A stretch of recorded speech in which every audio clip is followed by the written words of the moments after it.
Now you could end up with this one straight out of the box. No paint, no lights, just no pizzazz, no life. Or you could learn how to make this one.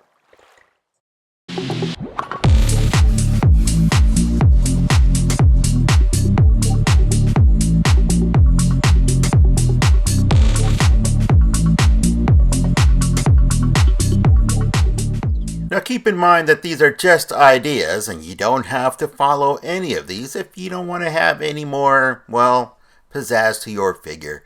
Just keep it the way it is out of the box. But you do have to start with taking it apart. And once you take it apart, well, you can now do something a little more interesting, like light up the eyes. And yes, I did heat up that head in hot water, and it did lose some color to that plastic. So I did have to paint the eyes with a Tamiya red. Now, these eyes do pop out once they are heated up. One of them had more glue than the other, so you can tell the left side is a little bit cleaner.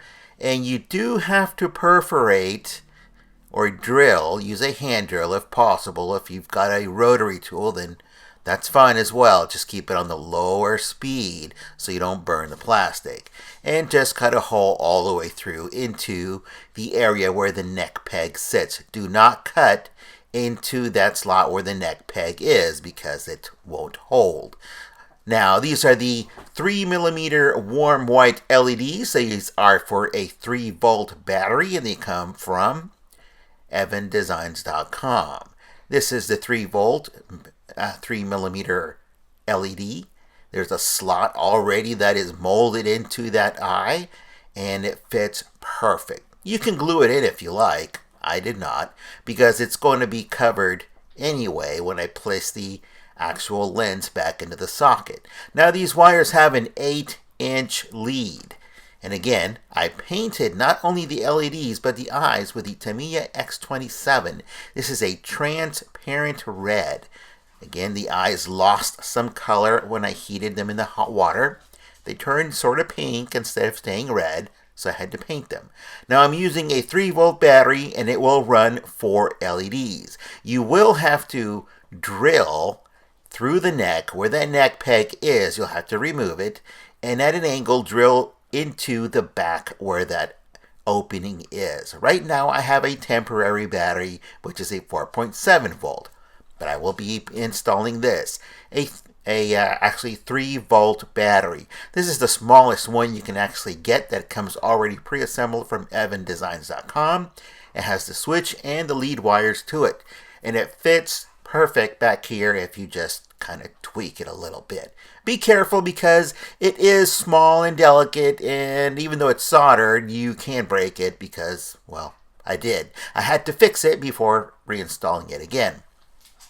Make sure you cut a groove in the back of that neck area so that the wires do not get pinched. Now feed your painted LEDs into those sockets that you have already pre-drilled. And remember, you're doing all of your drilling and your wiring before you do any of your painting. Well, that's if you want to paint it. You don't have to if you don't want to. You can leave it just the way it is. Reinstall the lenses. You can glue them down with your choice of glue, super glue, etc. I prefer the Fabri-Tac because it dries clear. If you want to use the super glue, make sure that it is the gel because it dries clear as well. Do not choose a super glue that dries white. If you have an excess, then it's going to be a problem. Don't scratch the lenses because then you'll have another issue. Now, you can do your test lighting. Make sure everything is working before you go on. You'll have to perforate that Jetpack from the bottom where you see the lights here and at an angle, and then come at an angle from the inside and have the 2 channels meet. Once you've got your lights threaded through the Jetpack and the head, you can then cut your lead wires to the length that you will need, which is roughly about 2 inches. And that might be too long. Any shorter, it's just also really difficult to tie them together or to solder them. And again, that's up to you. You can tie them or you can solder them. If you're going to solder them, then make sure you use that heat shrink.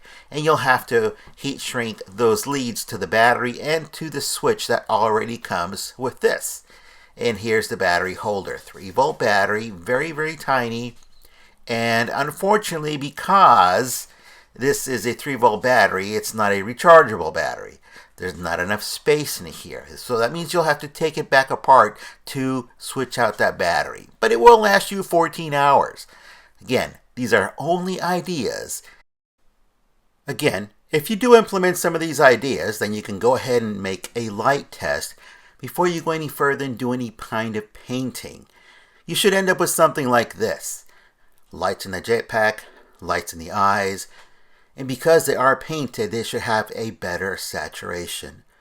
Now you can either do this, or you can end up with what is straight out of the box, which is pretty much a plain Jane project. Well, it's kind of like the following clip, and to me, that really does nothing for me. And this is really one of my favorite villains. It looks so cool as to what this villain can actually do, well, underwater. We'll see a couple of effects that we can implement into that jetpack. But even though it's straight out of the box, yeah, it looks nice. It's got good detail. It's got good articulation. It's okay. But you can do more. Now you can end up with this. Just throw it on the shelf. Do nothing more because it's too complicated, some people may say. Or you can dream about having the next clip, or just do it yourself. Take a look.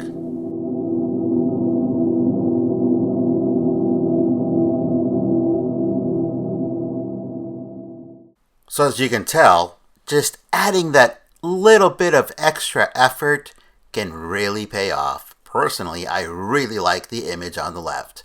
It's the same figure.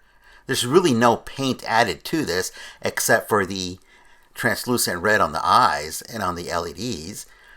But that's about it. A little bit of work on the one on the left and it looks so much better than the one on the right. To me, this is a keeper. I really like the figure to display now. But let's talk about this. The effects on that jetpack. It came with these flames, and to me, they just didn't do much for me. So I cut off the tips, and I glued them onto these clear plastic pieces that came with an Aang figure. And these are supposed to be wind effects. But when you glue them in here, or actually I glued the orange piece from that flame onto this, and then I popped them in there. So they're not glued inside the jetpack. But that light that comes from the LED lights that orange piece of that flame, and then it kind of spills into that translucent bluish color on that plastic. And because it is a wind effect, it kind of looks like it's a propulsion underwater. And to me, that is more believable. It's more accurate. I like the way this looks. I'm just going to keep it just the way it is. So I'm going to leave you with some video. If you have any questions, pop them in the comments on the bottom below, and I'll get back to you as soon as I can. And yes, that gun is from the McFarlane weapons pack that I got from somebody else off of eBay. But in any case, take a look at the video. We'll see you next time.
you.